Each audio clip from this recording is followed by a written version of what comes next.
He's sought out by some of the biggest names in music and behind some of their most infectious hits. Bruno Mars' Uptown Funk, which won the coveted Record of the Year at the Grammys in 2016. I just want to thank these guys. And Amy Winehouse's legendary album, Back to Black. And the Grammy goes to Amy Winehouse, which landed him the Producer of the Year Grammy in 2008. To Mark Ronson. And put him on the map.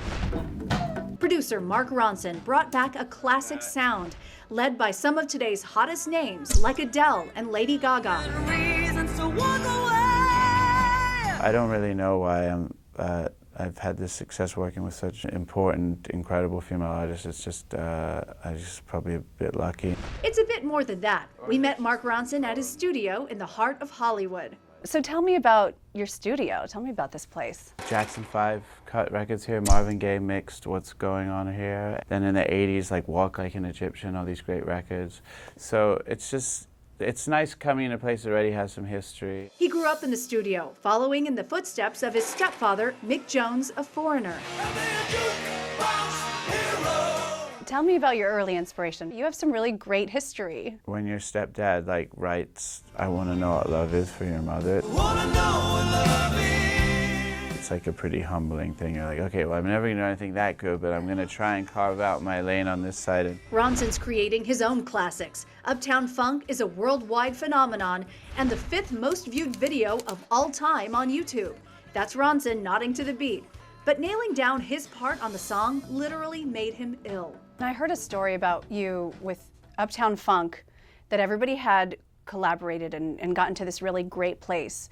And then I don't know if you hit a wall or you were stressing about a part of the song and you got sick. Well, I was sick all over the place.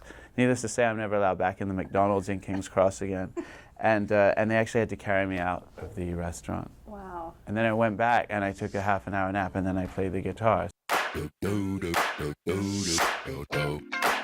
So then we got it and it was amazing. It was kind of cool.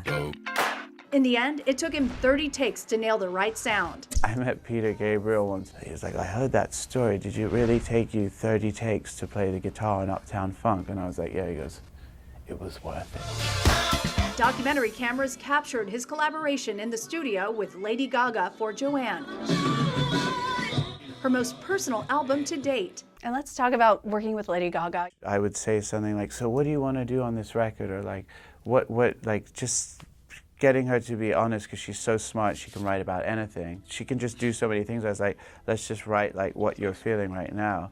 And she would say like, wow, nobody's ever asked me that. And I'd be like just blown away that after 3 albums, one of the biggest pop stars in the world, no other producer or that I had known of sat and just said, what do you want to write about? And now Ronson is focusing on what he wants to write. He's working on a solo album, fueled with inspiration from projects that came before.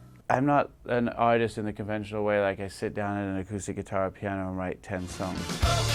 I end up producing a bunch of records for other people, and then that gives me the inspiration to go on and make my own thing.